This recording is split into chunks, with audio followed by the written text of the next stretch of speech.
今、黄金のマスクがよみがえる。パーソナルワークステーション X68000。Hey everybody, welcome back to Video Episode. Today we're going to continue the series on the Sharp X68000 where I show you some of my favorite games for the platform of all time. And today we have Mad Stalker Full Metal 4th. Pretty much everyone just calls it Mad Stalker, and that's what I'm going to be calling it in the future in this video. Before I get too far involved, though, do me a huge favor, go down below, hit like and subscribe, and ring that notification bell. Definitely helps us out. And if you feel so inclined and want to support the channel, we got a Patreon link down below as well. But I'm here to tell you that Mad Stalker is one of my favorite beat-em-up games of all time, and while there's a lot of different ways to play this title, including the FM Towns Marty and the PlayStation 1 remake, the Sharp X68000 is for my money the best version to play. It was released in 1994 by the developer Fill In Cafe, and what they've done here is made an awesome mech beat-em-up that basically takes place in a cyberpunk Tokyo. All of the artwork is incredible, all of the moveset for the beat-em-up action is there. There's some fighting game commands to pull off different special moves as your mech. This has everything I need out of a beat-em-up game, and it even includes an elevator level, and I still insist to this day, if there's not an elevator level in your beat-em-up, it is not a true beat-em-up game. You can leave me a comment down below and tell me what you think. But the number one thing I love about this game, outside of the actual combat and gameplay mechanics, is just how incredible the 2D art look works. The entire world building aspect in this game, this futuristic city with all these neon signs and little bits of pixel in the windows showing flashing people or lights, this is absolutely filled with detail. Every square inch of the screen has something new to look at. And as we jump into this next area here, you are on a highway having a battle as cars go by. You can kick the cars and explode them. This is a living, breathing world that the developers at Fill In Cafe have created for Mad Stalker.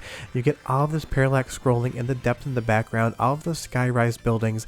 It just looks like a living, breathing world, and one that is so unique and futuristic while also feeling familiar.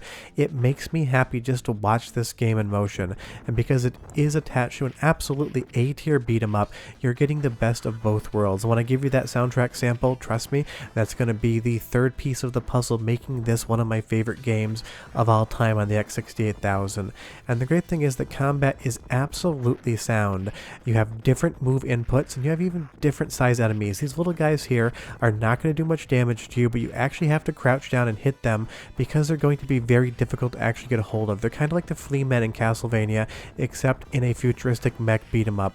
Other enemies are going to fly through the air. You have a double jump to try to attack them up there.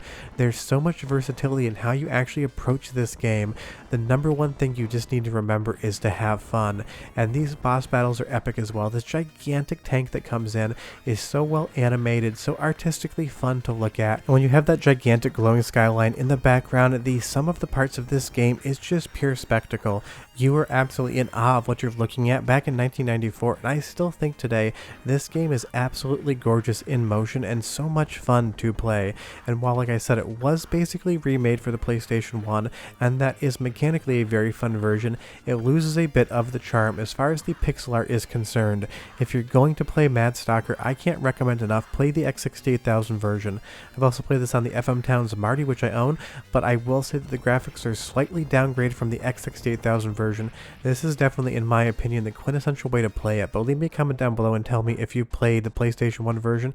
I would be curious. Now, as we get into the second stage here and move into this gigantic factory, there's so much parallax scrolling going on. You have these pseudo-transparencies with that dithering pattern in that metal gate there. You have the hooks in the foreground, those metal pillars in the middle ground, and you have a full background as well. You're moving 4 different layers around at once while you're having all of this awesome combat. It just works so well, and the best part is you do have those fighting game style inputs. If you do like a quarter circle with your fire button, you're going to actually pull out your sidearm and fire into your opponents. There is a lot of depth here. It's not just mash a button and try to destroy your enemy, especially when you get some of the enemies that start flying around the screen. Screen placement, using your single and double jump, trying to grapple and actually hold opponents and throw them around the screen is going to make the difference between you living and dying, like these orbs here that will electrocute you. But the soundtrack, 11 out of 10. Listen for 45 seconds and I'll be right back.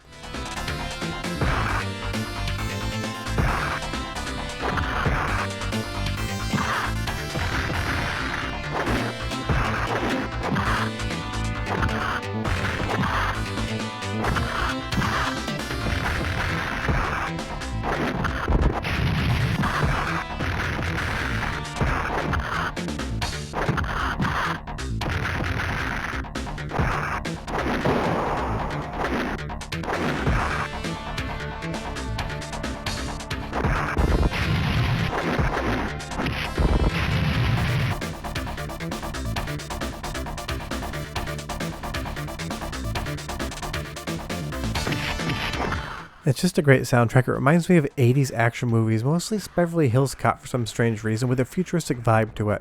But you'll see here as you get further into the game, suddenly your opponent's just going to start juggling you. You have one flying mech shooting at you at a 45-degree angle from the air, and you have these lightning bug balls going around. At one point in time, you can hit them and you're safe, but the minute they show that spark, you need to avoid them. So there's so much thinking in this game.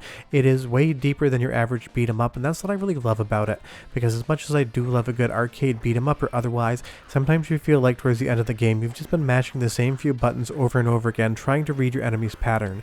Here in Mad Stalker, it is so much deeper than that, and the boss battles basically feel like you're playing a fighting game, so much so that there is a versus mode in the menu, which I basically never touch whatsoever, but it does exist. You can tell the developers of this game were big fighting game fans, because this feels like a beat 'em up, and when you get to the boss levels, it feels way more like a 1 versus 1 Street Fighter, and that is definitely a good thing, and I love when they pivot up the mechanics of the boss fights. And they can be very tough. You're going to have to learn the pattern of every boss, where they're weak, where you can attack them, and when you need to back off, because their hits do the exact same amount of damage as yours do, and if you don't come in with a full life bar, you're basically starting at a disadvantage. But for the most part, unless you get towards the later game, you will get a heart up container before you get to a boss battle, bringing you close to having full health. But if you don't, it's going to be even more difficult to deal with. In this one here, you don't actually get to beat the boss, he runs away from you. As you move on to the third stage again, you can definitely tell that this wears the Blade Runner inspiration very heavily on its sleeve, and I'm going to show you a cutscene in a little bit that basically feels like the introductory sequence to the original Blade Runner. This is like if Blade Runner had a beat 'em up that was officially licensed in all the best ways possible, and it just makes me happy to play this game. This is to me some of the height of the 2D pixel art movement. The developers here on the Sharp X68000 were pushing every little bit they knew as far as rendering 2D elements on a screen is concerned, and it just works. But I will say, once you get inside, some of these enemies can be a little bit annoying. They fly around the screen, you're constantly trying to chase them down, and if they hit you, they're going to juggle you backwards with electricity. You need to understand exactly how to move around, but that's where a lot of fun in Mad Stalker comes. Understanding each enemy type, understanding how to attack them, and when to back up, because unlike a traditional beat 'em up, trying to just brute force your way through this game is not always going to be the best thing for you. Sometimes it's going to work and sometimes it won't. But I promised you earlier you'd have an elevator level, and I still to this day believe that all of the best beat 'em ups of all time are going to have an elevator in them somewhere. So many of these games use it. I understand it's a relatively cheap way to prolong a game, because you just have the screen scroll up, you repeat the same art, and you probably add an extra minute and a half of gameplay in. But I do love a good elevator sequence in a beat 'em up, and here in Mad Stalker it's one of my favorites, just down to that red colorway with the yellow caution tape. The colors chosen in this game are both bright and vibrant, as well as a little bit drab, all at the same time, and it works in the context of that cyberpunk theme. But I'm going to show you a little bit of the intro as well. It's amazing, and it's got my favorite soundtrack element from the game. Enjoy, and I'll be right back.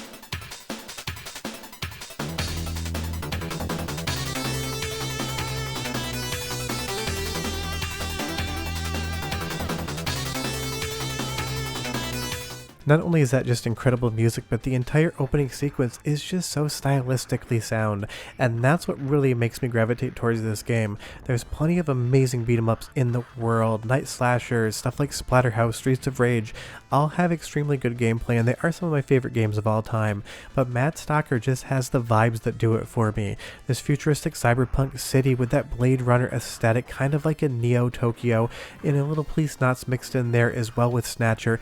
It just works on every single level, and when you have such good beat 'em up and fighting game mechanics in the game as well, this is a type of title that does absolutely nothing wrong in my mind. I love this game from start to finish. I have so much fun playing it, and I always play it at least once a year, usually in the winter when I just want to hunker down and have about 30-45 minutes worth of fun. But leave me a comment down below and tell me, have you ever played Mad Stalker before, or is it your first time hearing it and seeing it? And trust me, if you've never played it before and you've never heard of this before, you owe it to yourself and to me to go and check it out. It emulates perfectly well, it works decently okay on MiSTer FPGA, and if you actually have original Sharp X68000 hardware, you don't need me to tell you to play this. I'm sure you already have done it. And if you do own a Sharp X68000, tell me down below because I would be curious. And after you beat this boss, you even get mid-level cutscenes as well. This is just a love letter to 2D pixel art, and it's a love letter to the Sharp X68000. The developers at Phil and Cafe were at the height of their game when it came to making something like this, and because this happened so late in the Sharp X68000 lifespan, you get some of the best 2D visuals that you're going to see on the console, and it is just from start to finish an incredible experience. So if you never played it before, definitely check it out. If you played it, but it's been some years, definitely play it again. Sure that I'll be back next week with more X68000. I'll have videos throughout the week, but Mad Stalker is one of my favorite games of all time. Bye-bye.